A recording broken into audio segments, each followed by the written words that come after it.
La historia de la 19ª dinastía egipcia, sin duda alguna, la más célebre, la más brillante, termina con la muerte de su última soberana, la reina Tausert, que deja este mundo sin haber dejado ni un solo heredero y con el creciente caos, más que todo a causa de la revuelta en Tanis, en Bajo Egipto, bajo el mando de un personaje bastante oscuro llamado Irsu, de origen sirio y procedencia desconocida. El país, como podemos ver, estaba a punto de hundirse en una nueva crisis dinástica. A lo mejor aquí habría venido un nuevo periodo intermedio, de no ser por otro personaje llamado Set-Nacht, nombre que se traduce como Set es el vencedor o Set está de júbilo. Este personaje de origen bastante misterioso, pero al parecer un ramésida. Como sabemos, Ramsés II el Grande había dejado más de un centenar de hijos, muchos de los cuales habían vivido su vida de una manera bastante anónima, aunque tal vez tranquila y próspera, como todo noble en Antiguo Egipto, dejando a su vez una descendencia muy numerosa. Así que la mayoría de los investigadores apelan a que Set-Nacht, aquel nuevo pacificador de Egipto, debió ser un descendiente de los ramésidas, a lo mejor un nieto o incluso bisnieto de Ramsés II el Grande, y tal como indica su nombre, Set-Nacht, relacionado con el nombre Set, dios del desierto, que recordamos llevaba los reyes de la dinastía anterior, incluido Seti I, el padre de Ramsés el Grande. Así que lo más seguro, este personaje provenía del norte del país, a lo mejor de Pi-Ramsés, y considerándose a sí mismo un heredero legítimo, lo que no estaba tan infundamentado debido a que ya no quedaban representantes directos de la dinastía anterior, de la 19ª, derrota a Irsu, acaba con los focos de la rebelión en todo el norte del país y toma el control bajo su mano, proclamándose a sí mismo el nuevo faraón y al mismo tiempo fundador de la nueva dinastía 20ª.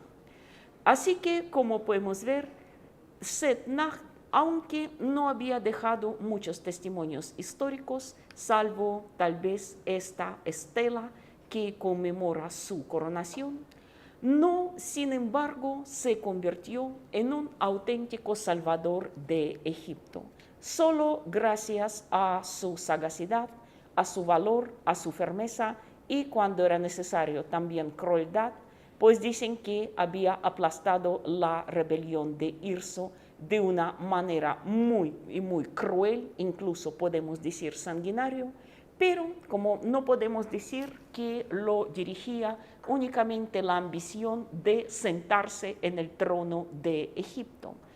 Veía que su país estaba al borde de un nuevo caos, a borde de una nueva crisis dinástica, y por lo tanto ha llegado la hora de tomar la situación en sus manos. Tampoco sabemos mucho acerca de la vida personal de este personaje, solo que, por ejemplo, se apoderó de la tumba de su antecesora y, al parecer, enemiga, la reina Tausert. Aquí vemos el aspecto de esta tumba, sus hermosas pinturas murales, y también aquí está el sarcófago de Set-Nacht, que al parecer no había gobernado mucho tiempo. No sabemos exactamente a qué edad murió, porque dentro del sarcófago no había ninguna momia y no se pudo identificar su edad, pero lo que sí se sabe que al apoderarse de la tumba de su antecesora, él trata como que legitimar definitivamente su llegada al poder. Así era aquel primer faraón de la nueva 20ª dinastía, el pacificador del país.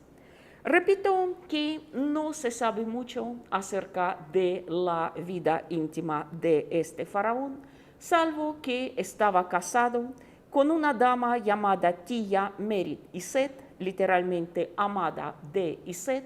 Como podemos ver en la época ramésida, el nombre de la diosa Isis era con frecuencia incluido en los nombres oficiales de muchas reinas. Tampoco sabemos si esta reina Merit Iset era pariente de Setnacht. Sabemos que los matrimonios consanguíneos entre los faraones egipcios se consideraban más que normales. ¿Era ella su hermana, prima o alguna otra familiar? O tal vez una de los pocos sobrevivientes de la decaída dinastía XIX, o tal vez incluso alguna princesa extranjera, a lo mejor siria. Eso no se sabe. Lo único que se sabe de ella que sí le dio el tan anhelado hijo varón, y lo que también resulta muy simbólico, Setnacht le dio a su heredero el nombre de Ramsés. Este sería el próximo faraón, Ramsés el III. De tal modo, dándole a su hijo el nombre que llevaban los dos faraones tan importantes de la época anterior, Setnacht quería mostrar su vínculo, su lazo con la dinastía XIX. Por eso, el periodo ramésida en la historia de Egipto continúa, y muchos autores, muchos investigadores consideran que Ramsés III, aquel segundo faraón de la nueva 20ª dinastía, también sería el último gran faraón en toda la historia posterior de Egipto, y también el último de los Ramséses digno de llevar este nombre. ¿Qué sabemos acerca de Ramsés III? Que al subir al trono, él tenía unos 30 años, ya estaba casado, tenía varios hijos y por lo tanto tenía asegurada la descendencia, y también que, como podemos ver, 30 años, una edad ideal para comenzar el gobierno. Ni demasiado viejo, por lo tanto, no se apresuraría tanto como algunos faraones que llegaron al trono siendo ya bastante ancianos, ni tampoco un niño, un joven inexperto como algunos de sus otros precursores. Viviría 30 años más, así que como podemos ver, 30 años de vida y otros 30 años del gobierno, y de esta época había logrado hacer lo suficiente para que su nombre quedara entre los monarcas más grandes, más importantes en toda la historia de Egipto.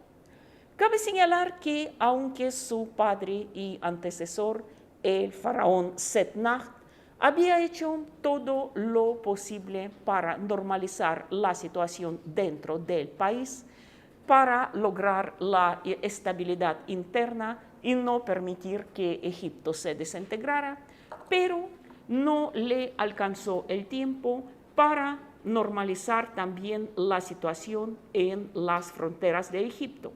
Por supuesto, los vecinos y enemigos jurados de Egipto, tales como libios, intentaron aprovecharse de la situación, y en el 5º año del reinado de Ramsés III emprendieron una invasión a escala tan grande que prácticamente todo norte de Egipto, incluso Memphis, aquella capital más antigua de las dos tierras, quedaron bajo amenaza libia.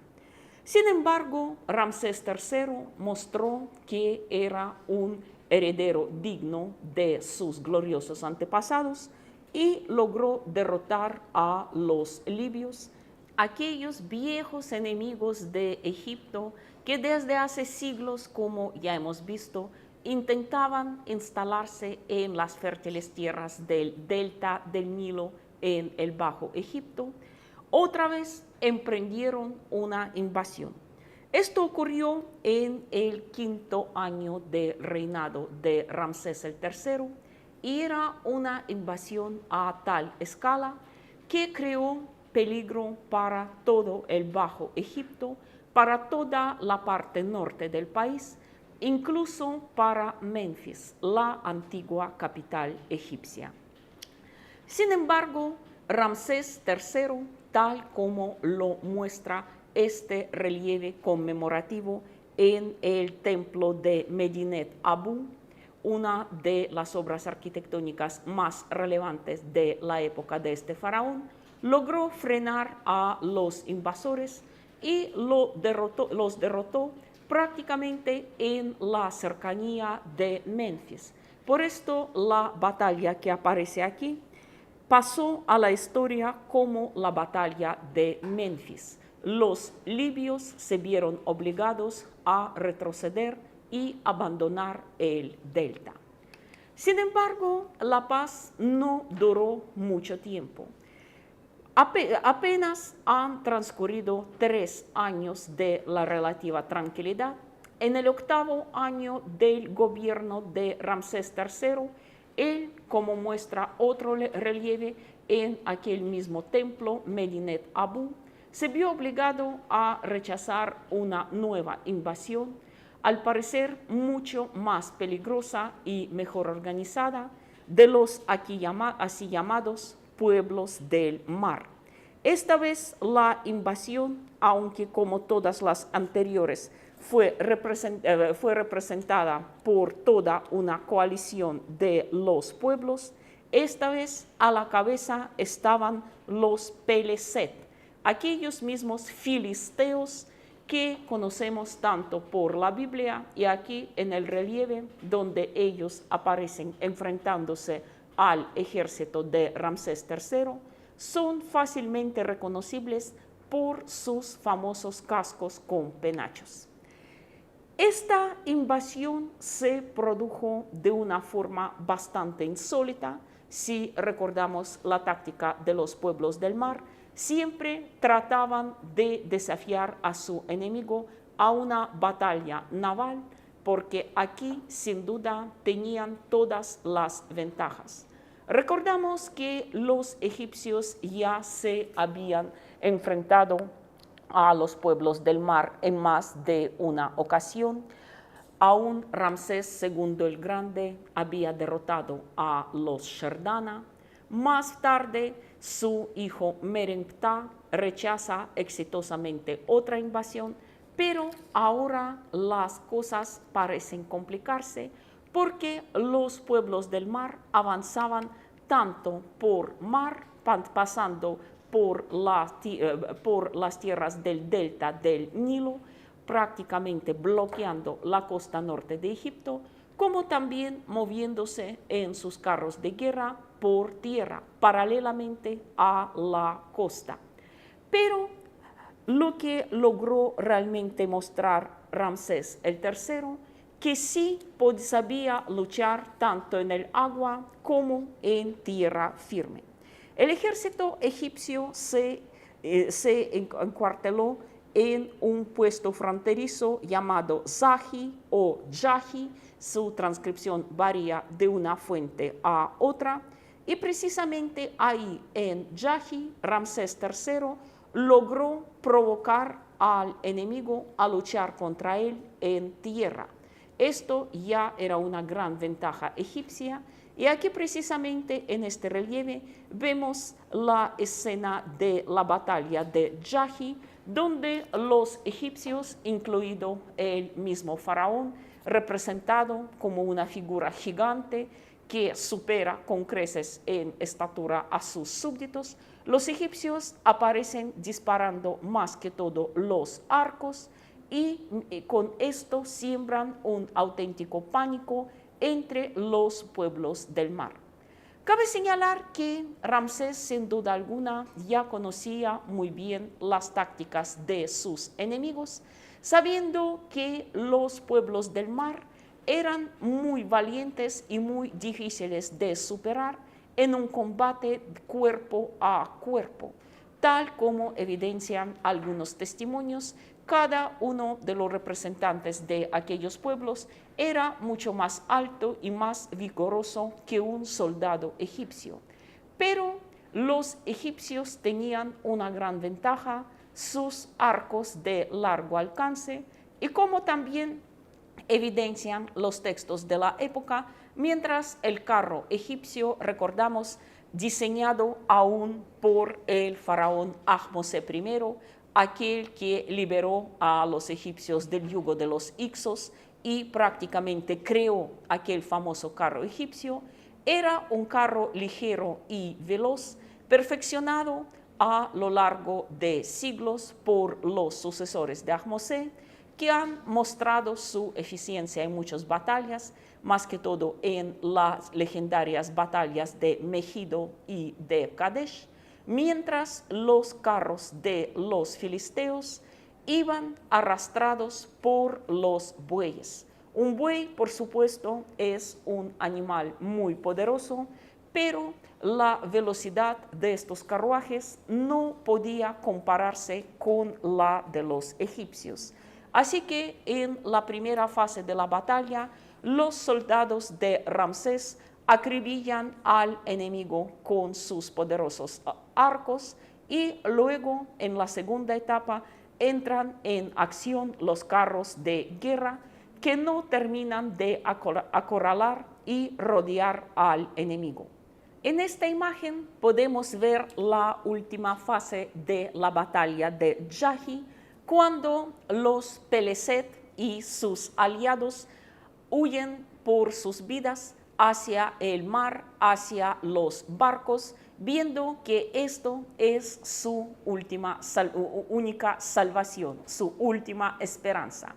Y realmente, esto es lo que sucedió a continuación. Aunque, como podemos ver, los Peleset son derrotados, pero aún conservan suficientes guerreros que logran en su mayoría salvarse, los barcos los acogen y eso le sugiere a Ramsés que posiblemente no abandonarán las costas de Egipto así nomás y emprenderán un nuevo ataque. Y así sucedió. La siguiente batalla, que se conoce como la batalla del Delta del Nilo, es representada aquí. También en el relieve en Medinet Abu. Como podemos ver, aquel templo es toda una crónica visual de las campañas de Ramsés III.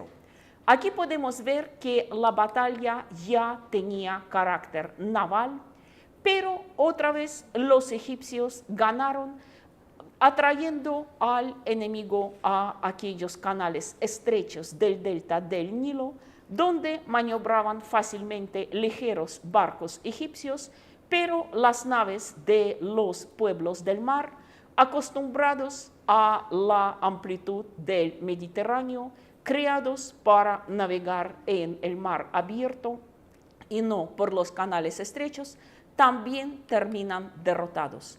Además, los pueblos del mar otra vez pretenden buscar el abordaje, batalla de cuerpo a cuerpo, mientras los egipcios tratan de evitarlo disparando sus arcos de largo alcance. Como podemos ver, el arco, considerado por algunos pueblos de la antigüedad el arma del enemigo cobarde que no se atreve a luchar cuerpo a cuerpo, pero por muy cobarde que podría parecerse la táctica de los egipcios, les ayudó a ganar. Un hábil arquero podía acabar en un tiempo relativamente breve con una docena de soldados enemigos. Así que finalmente en el agua los egipcios también ganan. Era una derrota total de los pueblos del mar. Aquí podemos ver en una escena tan realista como aterradora, como los escribas que acompañaban el ejército en las campañas van contando las manos cortadas a los enemigos caídos para calcular las pérdidas enemigas. Aquí una larga fila de prisioneros filisteos reconocibles otra vez por sus característicos yelmos con penachos, y aquí la escena representada ya por un artista moderno como pudo haber sido una derrota total de los pueblos del mar. Y sin embargo, con esto las guerras de Ramsés III con aquellos pueblos piratas, navegantes y unos auténticos vikingos de su época no termina. Los Peleset emprenden un último nuevo ataque contra Egipto, esta vez aliándose con la tribu de los Mashuasha. Mashuasha era una de las tribus de Libia que habitaban en el extremo norte del desierto libio, relativamente cerca del delta del Nilo, y parece que esta vez los Peleset actuaron siguiendo el principio: el enemigo de mi enemigo es mi amigo. Así se emprendió un nuevo ataque. Esta vez los libios llevaron consigo a la guerra incluso a sus mujeres, a sus hijos, pensando que con un aliado tan poderoso como los pueblos del mar, ellos por fin habrían podido lograr lo que querían: instalarse en Egipto. Esta batalla ocurrió en el año 1173 a.C., es decir, justo un 10º año del reinado de Ramsés III, y sin embargo, él otra vez logra derrotar a sus enemigos, las fuerzas unidas de los libios Mashuasha y de los pueblos del mar. Esta batalla pasó a la historia como la batalla de Hatsu y también como la última gran batalla en la cual se usaron a gran escala los carros de guerra. Ya no hay testimonios del uso de los carros de guerra en gran cantidad después de esta batalla. En aquel entonces la va reemplazando la mucho más eficiente y rápida caballería propiamente dicha. También, como dice una antigua leyenda, los últimos libios y pueblos del mar sobrevivientes, para no caer en manos del enemigo y no terminar esclavizados, huyeron al oeste, y que la tropa de Ramsés los persiguió prácticamente hasta el mismo gran desierto, es decir, hacia las puertas del Sahara, y los obligó a entrar en el desierto. Ramsés pensaba que todos ellos morirían ahí de hambre y sed, o los sobrevivientes regresarían arrastrándose a Egipto, suplicando al faraón a preservarles la vida y dispuestos a convertirse en sus esclavos. Sin embargo, no pasó ni una ni otra cosa, sino que los Mashuasha, con apoyo de los pueblos del mar, lograron sobrevivir en el desierto, apoderándose de los oasis cercanos, subyugando a los últimos restos de la antigua población negroide que habitaba ahí, y, según se cree, dieron origen a una nueva etnia, a los así llamados garamantes, raza guerrera sin leyes, pueblo del desierto, considerados por algunos investigadores actuales los antepasados de los actuales Tuareg. Así que, como podemos ver, con esta última batalla posiblemente se dio origen a un nuevo pueblo y ya se puso el fin a la piratería y a las invasiones de los pueblos del mar. De ahora en adelante no sabremos nada de sus invasiones contra Egipto. Ramsés III acabó definitivamente con ellos. Luego, Ramsés reinó casi 20 años más en una relativa paz, estabilidad, y había dejado varios monumentos arquitectónicos, el más famoso de los cuales es, sin duda alguna, su templo funerario en Medinet Abu. Es uno de los monumentos arquitectónicos de la época mejor conservados, así que podemos verlo. No solo sorprende por su belleza arquitectónica, sino también porque, como ya hemos visto, numerosos murales de este templo nos presentan prácticamente toda la crónica completa de las campañas militares de Ramsés III. Sin duda, uno de los monumentos egipcios más valiosos. Sin embargo, aunque Ramsés III era un gran rey, su final fue más bien macabro. Macabro y un tanto extraño para un faraón de semejante escala, quien por toda lógica debería o morir luchando en el campo de batalla o tal vez de viejo en su cama, pero a él lo mató una mujer. Tal vez no con sus propias manos, pero sin duda dirigió la mano del asesino.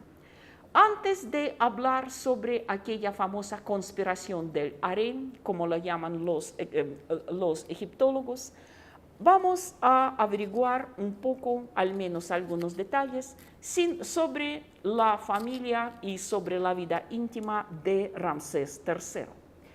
Él, al igual que muchos faraones, tuvo varias esposas oficiales y todo un harén de concubinas. En cuanto a las reinas, la gran esposa real, este título en el harén de Ramsés lo llevaron dos mujeres simultáneamente. Una era la reina Isis Hemdihert. Isis, como podemos ver, o Iset, porque en algunas fuentes se llama Iset Hemdihert, es 100% egipcio y evoca a la diosa Isis, algo muy común en los nombres dinásticos de las reinas egipcias. Pero Hemdihert es un nombre sirio, evidencia de que esta reina, a quien Ramsés al parecer amaba y valoraba mucho, era de origen extranjero, a lo mejor hija de algún rey aliado sirio. Pues no es nada de extrañar que una extranjera ocupara en Egipto una posición tan alta. Vale la pena recordar al menos a Madhor-Nefru-Ra, la esposa hitita de Ramsés el Grande, quien fue la primera extranjera dignada del título de la gran esposa real. Parece que el caso de Iset Hemdihert era algo similar. Al juzgar por la frecuencia con que se es mencionada en los textos, había sido la mujer más importante, más influyente en el harén. Además, ella le había dado a su regio esposo varios hijos, dos de los cuales se llamaban Amenhirjoshef y otro también Ramsés. Como podemos ver, este nombre era muy popular en la nueva dinastía, al igual que en la anterior. Uno de ellos, Ramsés, posteriormente lograría reinar bajo el nombre de Ramsés VI. Hay cierta confusión con la numeración de tantos Ramséses que vendrían después. Otro, Amenhirjoshef, al parecer murió joven sin haber cumplido 15 años. En ninguna de sus imágenes aparece con atributos del hombre adulto. La segunda reina, gran esposa real, era la propia hermana de Ramsés III, llamada Titi o Teiti. Ella, aunque aparece en los textos oficiales como la esposa, la hija y la madre del faraón. Ella parece que no aspiraba tanto a los juegos políticos dejando a la reina Isis la mayoría de las ceremonias oficiales. ¿Por qué? Porque en la mayoría de sus imágenes, como en esta, aparece con los atributos no de la gran esposa real, sino de la gran sacerdotisa. Parece que a esta reina la ocupaban más bien asuntos religiosos, asuntos espirituales, aunque también había sido madre de un niño que por toda lógica, siendo hijo de la hermana del gran rey, tenía más legitimidad al trono que todos sus hermanos. Este niño, también llamado Ramsés, como su padre, sería posteriormente el rey Ramsés IV y también padre de Ramsés V. Como podemos ver, uno de los hijos reales se llamaba Ramsés IV. Otro sería, ¿por qué puede surgir una pregunta, Ramsés VI y no Ramsés V? Porque Ramsés IV tendría, al parecer, siendo todavía muy joven, un hijo propio llamado Ramsés V. Este le heredaría y posteriormente el tío Ramsés VI heredaría al sobrino. Como podemos ver, cierta confusión con los nombres reales. Pero tanto los hijos de la reina Teiti como los de Isis-Hemdihert tenían derechos legítimos al trono.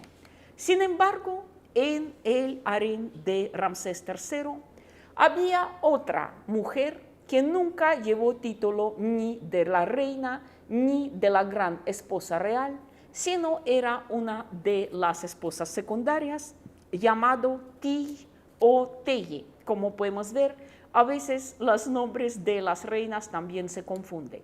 No se sabe quién era por su origen aquella Teye, pero al parecer tenía más ambiciones que las otras dos reinas juntas. Ella también había sido madre de un niño llamado Pentaur, quien por toda lógica no podría heredarle a su padre, siendo tan solo hijo de una esposa secundaria. Sin embargo, Teye hace todo lo posible para que Pentaur ocupara el trono. Aparece incluso en varias imágenes con los atributos del faraón, y para sentar a su hijo en el trono, ella no se detiene ante ningún medio. Podemos decir, entre todas las reinas egipcias, Teye tal vez es la más maquiavélica, que actúa según el principio que el fin justifica los medios. Realmente, ella fue hasta el límite de asesinar a su regio esposo. La madre y el hijo eliminan a su esposo y padre. Sí, tal como lo evidencia la momia de Ramsés III, aquí precisamente la vemos, lo primero en que se fijaron sus descubridores era un extraño vendaje alrededor del cuello del rey. Aquí podemos verlo por delante, aquí por un costado, y que se ocultaba debajo de aquel pañuelo un espantoso tajo en la garganta. Al parecer, Ramsés III, después de los 30 años de reinado, cuando ya era un hombre propio a 60 años, murió víctima de un asesinato. No sabemos quién fue quien le había cortado la garganta. La misma Teye, su propio hijo Pentaur, o tal vez algún conspirador contratado, sobornado por los dos. Pero lo cierto es que Ramsés III muere víctima de un complot del harén, víctima de unas intrigas políticas tramadas por su propia esposa y por su propio hijo. Sin embargo, Aunque Teye y Pentaur logran eliminar a Ramsés, ninguno de ellos ha podido gozar de su triunfo. Los hijos legítimos de Ramsés, más que todo el príncipe Ramsés IV, el heredero legítimo, logró desenmascarar a los conspiradores y los condenó. No sabemos cuál había sido el destino de Teye, porque ella no aparecía ya en el proceso, en el tribunal contra los asesinos del faraón, lo que evidencia que tal vez había muerto o fue condenada a una cadena perpetua, a la reclusión de una celda solitaria. Esto, con frecuencia, esta medida de castigo se aplicaba a las mujeres que alzaban la mano contra los miembros de su propia familia, sus padres, esposos o hijos, o tal vez podía haber tomado un veneno o suicidarse de alguna otra manera. En cambio, el destino de Pentaur sí se conoce.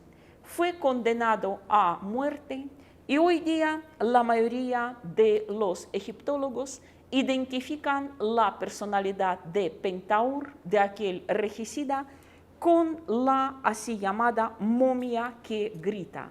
Sin duda alguna, tal vez el hallazgo más espantoso en toda la historia de la egiptología. Esta momia fue encontrada en el año 1881 y de una vez, como podemos ver, había atemorizado a sus descubridores. Realmente se ve como todas aquellas momias de las películas de terror. Mientras sabemos que las momias de los miembros de la familia real, de todos los difuntos respetados, estaban envueltos en unos vendajes, esta momia estaba completamente desnuda. Se pudo identificarla como la momia que pertenecía a un hombre joven en la edad entre 20 y 25 años y que había muerto de una manera espantosa. Tenía atados las manos y los pies y en el cuello hay un surco de la estrangulación.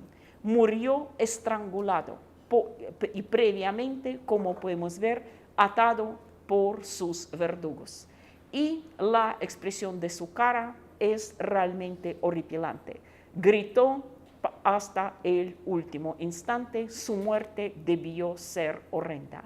Así castigó Ramsés IV, el nuevo faraón, a su medio hermano. Lo que era Pentaur, muchos sospechan tanto debido al análisis de ADN que se pudo extraer de esta momia, como también por las facciones que hacen recordar bastante la de Ramsés III y otros miembros de aquella familia real. Sin duda alguna, era un miembro de la realeza, pero enterrado de esta manera tan espantosa. Incluso no es una momia en pleno sentido de la palabra, porque no fue momificada, sino únicamente embadurnada en una solución salina y también le vertieron en la boca un poco de resina aromática. Como podemos ver, ni siquiera partió al otro mundo debidamente preparado. También la momia, en vez de los finos vendajes de lino, como ya había dicho, estaba casi desnuda, salvo un pequeño trozo de piel de oveja en las caderas. Como se sabe, oveja, lana y cualquier otro material animal se consideraba en Egipto algo impuro.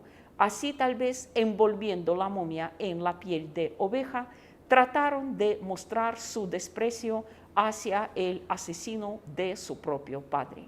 Así de terrible fue el destino de Pentaur y de su madre Tilla. Sin duda eran unos criminales, pero el castigo que sufrieron tal vez parece atemorizante.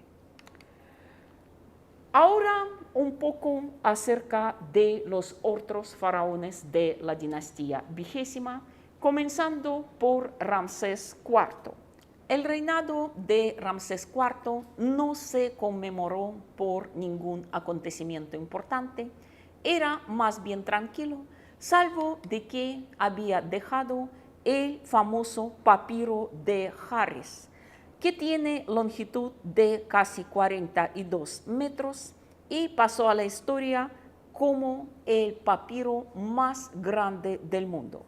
Un texto de carácter histórico y religioso que hoy se conserva en el Museo Británico.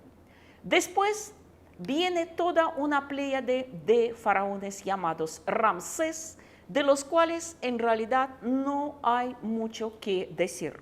Ramsés V, Ramsés VI, Ramsés VII, octavo, noveno, décimo y undécimo.